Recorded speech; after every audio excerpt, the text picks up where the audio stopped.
qu'on se dise la vérité. Il faut qu'on se dise la vérité. Si on veut réellement déraciner les modes à l'origine du sous-développement de l'Afrique, nous devons encore penser d'où ça vient.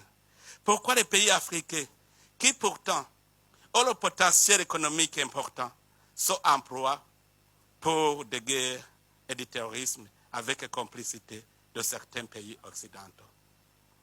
Vous voyez ce qui se passe ici, tout près de chez nous. Pourquoi ce silence? Est-ce que la communauté internationale ne voit pas les conséquences? Je vous dis que si ça continue comme ça, la guerre risque d'être généralisée dans la région. Parce que le peuple ne peut pas se laisser faire. Si le Rwanda continue à faire des conquêtes dans le territoire et dans notre pays, je sais qu'il va arriver même au Burundi. Parce qu'il est en train d'entretenir des jeunes réfugiés. Il les arme. Maintenant, il est en train de les aguerrir dans la guerre du Congo. Un jour, il veut venir au Burundi. Nous n'allons pas accepter la guerre généralisée. Nous savons son plan. C'est qu'il est en train de préparer quelque chose contre le Burundi. Et heureusement, les Burundais sont avertis. Si la communauté internationale le laisse faire, en tout cas, ici au Burundi, on ne va pas se laisser faire. J'appelle encore une fois la communauté internationale à prendre cela au sérieux. Nous avons une menace dans la région. Ce n'est pas le Burundi seulement.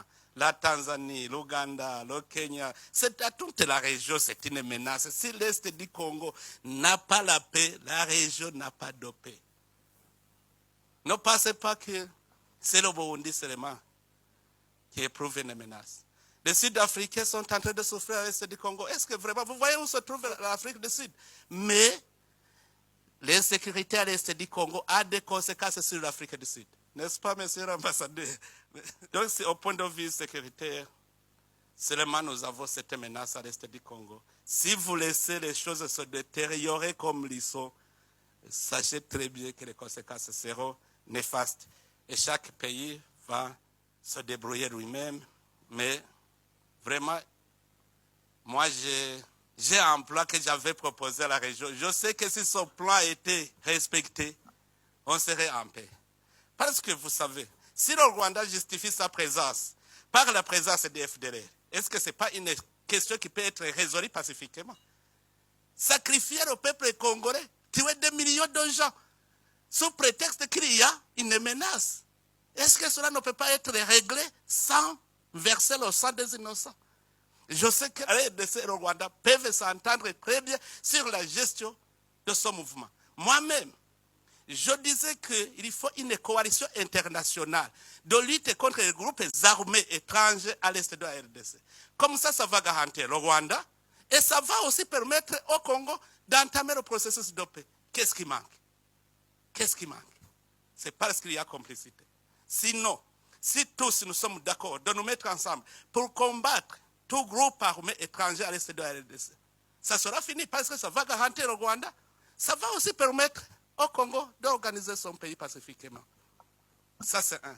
Si on parle de M23, moi, j'avais essayé de me mettre en contact avec les responsables du M23. Je leur ai dit, si réellement vous n'êtes pas des Rwandais, pourquoi vous n'acceptez pas de déposer les armes et emprunter le chemin de la paix? Comme vous êtes Congolais, vous aimez votre pays.